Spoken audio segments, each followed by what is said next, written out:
A esquerda não fala em outra coisa senão prender o Bolsonaro. Mas um recado que veio de fora, acabou de chegar direto para o Lula dizendo que quem vai ser preso é o Lula. Pois é, internacional. E a gente vai falar sobre isso com vocês aqui. Outro ponto que a gente precisa conversar também é que você está vendo as ações que estão sendo tomadas pelo Supremo Tribunal Federal e está gerando uma ampla discussão jurídica, né? Alguns juristas defendem, né, a ação política do STF, outros juristas falam que não é possível essa ação política do STF, que ele não está observando a lei, ele está observando critérios políticos e não jurídicos. Agora a pergunta que eu faço para você é: e se fosse no caso da esquerda, se a esquerda tivesse sondado militares, uma decretação de estado de defesa, de golpe ou alguma coisa assim, será que eles fariam alguma coisa em relação a isso?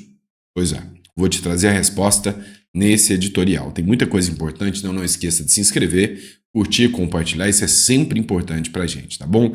Pessoal, hoje é dia 24 de novembro de 2024, eu enfrentando a minha gripe nesse segundo editorial para tentar trazer informação de relevância para vocês. Bora lá? Vem comigo. Olha só, vamos começar com essa matéria aqui.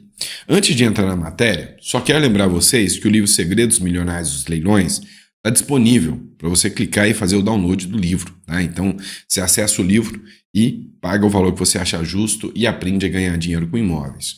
Logo, logo, eu vou trazer várias outras pautas que vão te ajudar a entender um pouquinho mais do mercado, a ganhar dinheiro, tá bom?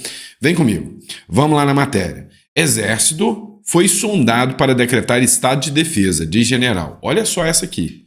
Um general afirmou com todas as letras que eles do Exército foram sondados para decretar, através de uma minuta, um estado de defesa e dar um golpe de Estado.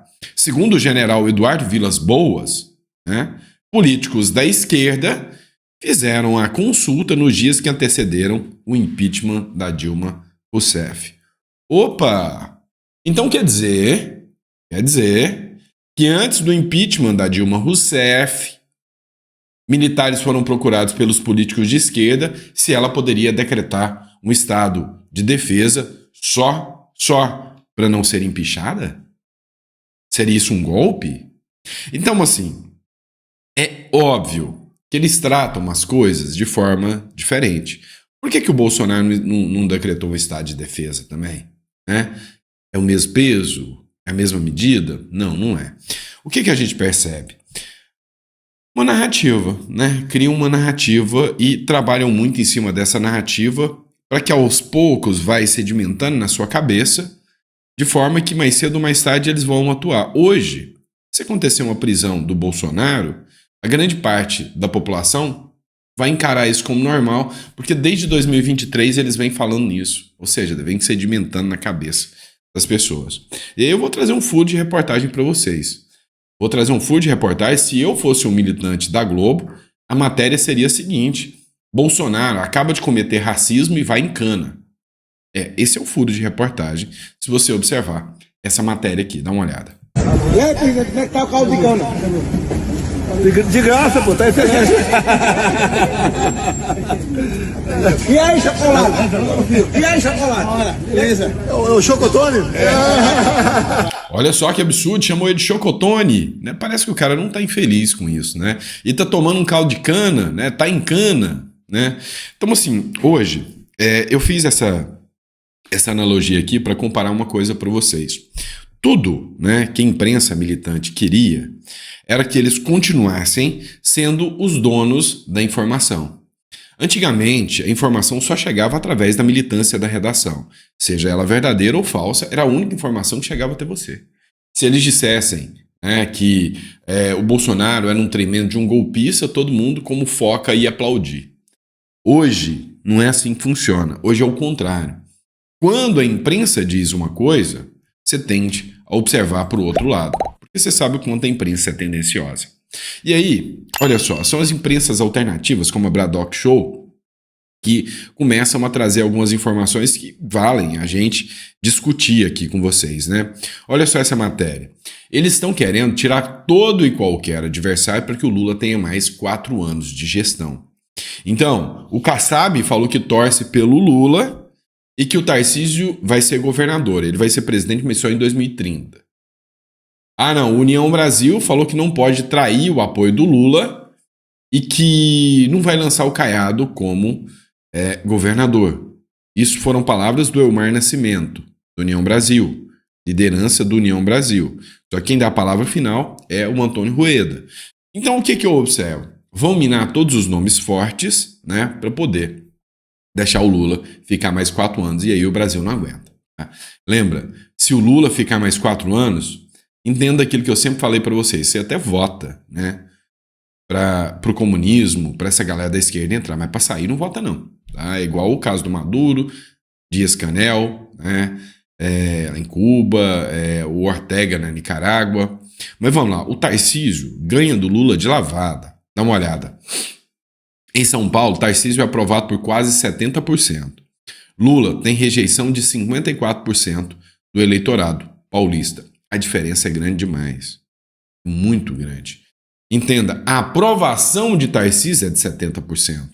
A rejeição do Lula, é de 54%. Ou seja, a rejeição do Lula é mais de 50%. Então, se a gente colocar em números absolutos, a aprovação do Tarcísio é 70%, a aprovação do Lula é 46%. E ainda, naquele tipo de pesquisa que a gente já sabe, né? Credibilidade quase nula. E aí surge a figura do Caiado, que para mim aqui deu uma bola fora gigantesca. Olha o que ele escreveu. O Bolsonaro foi indiciado. E daí? A vida continua, diz Caiado. Péssima posição do Caiado, péssima posição do Caiado. Caiado deveria ter entendido, pelo menos entendido, que essas ações que estão sendo tomadas pelo Supremo Tribunal Federal são pirotécnicas, né? São ações muito mais de cunho político do que jurídico. É o mínimo que espera que o Caiado entenda, tem entendimento. Vocês sabem que eu gosto do Caiado, não vou negar para vocês que eu tenho que eu gosto do Caiado, do Tarcísio também, apesar das escorregadas do Tarcísio, lá com a reforma da tributária, que eu fui contra ele, principalmente nas eleições municipais que ele apoiou o Nunes, achei uma pataquada. Agora o Caiado também dá uma bola fora aqui eu falar isso, olha só. Até esse sábado, o governador, que é aliado do ex-presidente, quer disputar o Palácio do Planalto em 2026. Né? Tinha ignorado o episódio, ou seja, até sábado agora ele não tinha falado nada. E quando falou besteira. O governador de Goiás, Ronaldo Caiado, declarou que, abre aspas, a vida continua, após o indiciamento do ex-presidente Jair Bolsonaro no inquérito da Polícia Federal sobre a trama golpista. Abre aspas. E daí? A vida continua. Agora tem 2 anos que é só essa discussão no Brasil. O governo não tem uma proposta. Eu sou governador do estado. Se eu fosse ficar preocupado com as pequenas coisas, eu não governaria, afirmou. Isso não é pequena coisa, não. E assim, você é uma pessoa muito inteligente, muito perspicaz, sabe muito bem que as ações que estão sendo tomadas são desmedidas e desarrazoadas. Eu já fiz muitas críticas ao Bolsonaro, eu tenho críticas ao Bolsonaro, mas eu tento me pautar pela coerência e pela justiça. E vou falar uma coisa para vocês, o que está acontecendo em relação ao Bolsonaro é gritante.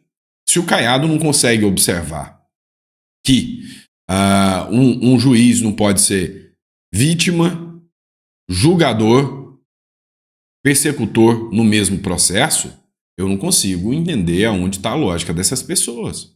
Se o Caiado não consegue observar que ações semelhantes aconteceram lá durante o período de Dilma Rousseff e que agora estão fazendo um auê gigantesco, não sei mais o que pode ser observado. Se ele não consegue observar que os mais renomados juristas estão falando não há crime sem execução de ato. Então, não é uma coisa pequena. Eu discordo aqui veementemente. A declaração de Caiado foi dada para a jornalista durante o jantar de abertura da 55ª Convenção da CONIB, Confederação Israelita do Brasil, no Clube A Hebraica, em São Paulo. Caiado aproveitou a oportunidade para reforçar que será candidato a presidente da República. Já começou com o pé esquerdo, né? Errou e errou bonito. Vamos falar de economia um pouquinho? Pois é, meu irmão. Quando o negócio tá ruim, o que acontece?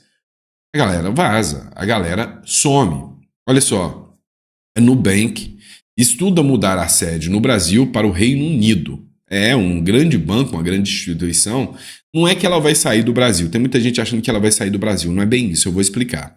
O Banco Digital Nubank, que eu gosto, né, não sou pago para fazer propaganda para eles, mas eu gosto, analisa transferir sua sede do Brasil para o Reino Unido, em um esforço britânico para atrair holdings de outros países ao seu território. O que o Reino Unido está entendendo? O contrário da agenda woke que eles sempre fizeram. O negócio é atrair as empresas para cá para tirar, né, a carga tributária altíssima de cima deles. Exemplo é o que o Uruguai está fazendo, o Paraguai está fazendo. Então, assim, é na contramão do que o governo de esquerda está fazendo, né, tá querendo. Então, não tem outra coisa. O Nubank está fugindo do governo do amor. Não tem outra questão. E por que ele está fugindo do governo do amor? Dá uma olhada nessa matéria aqui do The Epoch Times, tá? O Brasil receberá 5 bilhões em empréstimos em moeda chinesa, nessa semana logo após o encontro do G20. O que acontece? É uma afronta que o governo Lula está fazendo e demonstrando, né, seu alinhamento total com a China. Eu percebo que o Nubank está com medo. E não é só o Nubank, são vários outros que vão correr dessa história. Essa semana, logo após o encontro do G20, a gente teve um acordo firmado agora entre o BNDES e o Banco de Desenvolvimento da China. E este acordo será um empréstimo da China para o Brasil através de crédito financeiro.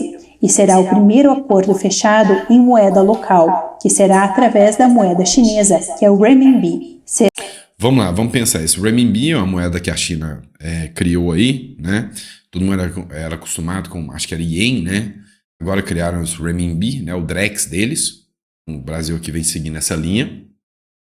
E aí o que acontece? É uma sinalização. O Brasil precisa de pegar empréstimo agora? O Brasil já está super endividado, vai pegar empréstimo para quê? Para se endividar ainda mais e ficar devendo ainda mais a alma para a China? Serão ao todo 5 bilhões de renminbis emprestados para o Brasil, fortalecendo tudo isso que o BRICS já vinha trazendo, da questão de uma cooperação financeira, trocas financeiras, através do uso de moedas locais. Isso tem acontecido muito nas parcerias entre China e Rússia. Por exemplo, hoje, 90% das transações entre China e Rússia são feitas em moedas locais. Mas isso, claro, é muito simbólico. Por quê? Porque aproxima cada vez mais o Brasil da China e torna o Brasil também cada vez mais dependente dos negócios com o Partido Comunista Chinês.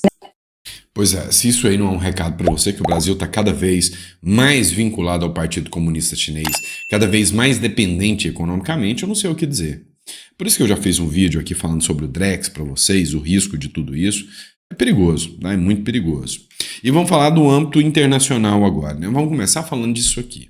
Vocês estão sabendo que mais um dos presos do 8 de janeiro, né, acabou sendo detido lá na Argentina. E aí, muitos se perguntaram, mas peraí, o Milei não é de direita? O que acontece? Tá, essa matéria aqui foi interessante da Veja. Foram duas coisas que aconteceram e que deram, né, a hipótese da esquerda aliada do Lula, que ainda tem muita gente esquerda dentro do sistema lá na Argentina, inclusive o Milei rompeu com a sua vice, falando que a vice está mais para o lado da esquerda do que do lado da direita, né? Ele rompeu publicamente com a sua vice. O Milei, né, ele não pode interferir nesse caso. A Argentina fecha o cerco e a condenados pelo 8 de janeiro e direita brasileira se mobiliza. Ou seja, tem muita gente indo atrás do Milei, muitos deputados, né? As prisões foram consequência de 2 fatores. A mudança nos ventos da Argentina e um pouco de falta de sorte. No final de outubro, o país promoveu o endurecimento da norma migratória por meio de um decreto pelo qual o governo de Javier Milei passa a não reconhecer mais a possibilidade de refúgio a condenados por crimes graves. Tá? O Milei fez isso aqui porque era uma praxe, né, esses governos de esquerda conceder asilo, refúgio à galera do terror, a galera radical. Então, foi o próprio Milei que fez esse decreto aqui, né, um tempo atrás. E aí, esse mesmo decreto do Milei está sendo utilizado sob o argumento de que o 8 de janeiro foi violento, então não é possível permanecer em refúgio, motivo pelo qual o refúgio está sendo negado.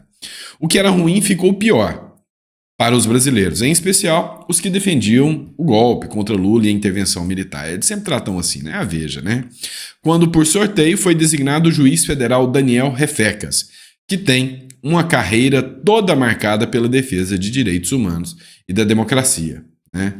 Na verdade, é uma carreira toda marcada por defesa do esquerdismo. Vamos deixar bem claro, tá? Então, o que acontece? Foram dois fatores. Uma lei que foi aprovada, um decreto que foi aprovado pelo próprio Milei antes, né, de tudo isso acontecer, né, desse parada toda que era para impedir esquerdistas. E aí foi distribuído, né? Aqui no Brasil já não se distribui mais, escolhe o ministro, né, que vai tomar conta, mas lá foi distribuído o processo e o processo caiu na mão de um cara, né, que é aliado ao Alberto Fernandes.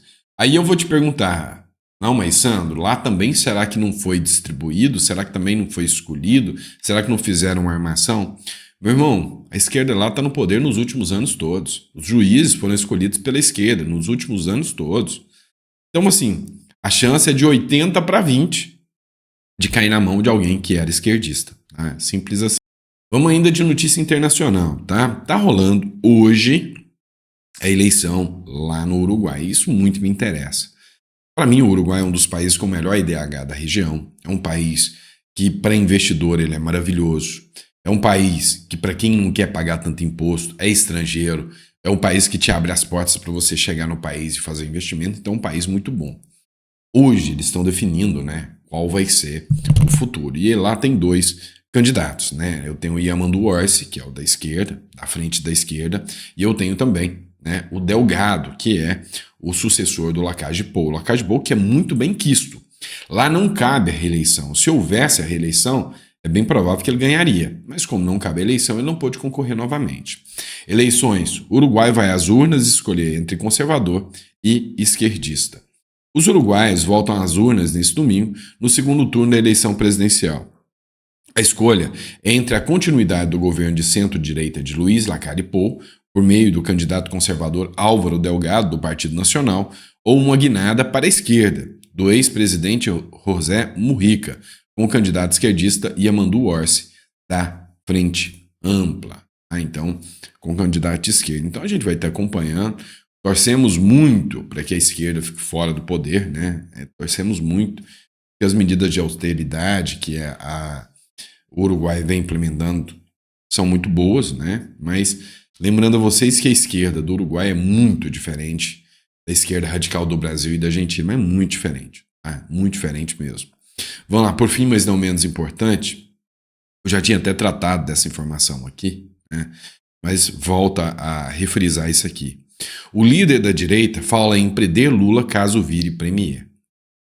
Vamos lá. A hipótese dele se tornar premier, o André Ventura, é muito grande. Então, desculpem, nós temos já Donald Trump, e vai entrar já de sola no Lula. Se nós temos Portugal também, que é um antigo aliado, e entra um premier, se ele consegue a eleição, o Lula também vai ter dor de cabeça. O que a gente começa a perceber? O isolamento, né? A gente começa a perceber que cada vez estão se formando grupos ao ocidente e grupos, né, nesse eixo do mal que eu chamo que é o eixo do BRICS, que virou um clubinho de ditaduras, né? Então, a gente vê que o Portugal começa a se afastar cada vez mais do governo Lula, né? E aí, se o André Ventura entra, então, ele falou que o papel dele é juntar provas o suficientes para mandar o Lula para a cadeia. O líder do principal partido de direita de Portugal, o deputado André Ventura, chamou o presidente brasileiro Luiz Inácio Lula da Silva de ladrão. Eu acho que o ministro Alexandre de Moraes vai colocar ele no inquérito das fake news, né? E afirmou que, caso chegue ao cargo de primeiro-ministro português, levará algemas em um encontro com o petista a fim de encaminhá-lo à prisão. Pois é, cara, você já imaginou essa cena? Chega, né? Você viu que o Milei e o Lula se encontraram, né? Você viu que isso aconteceu.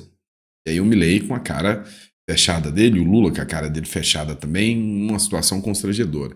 Imagina a cena do André Ventura, o Lula sendo recebido em algum evento de Portugal, chega o André Ventura com uma algema, a hora que chega no Lula, mete a algema, encaixa a algema no Lula.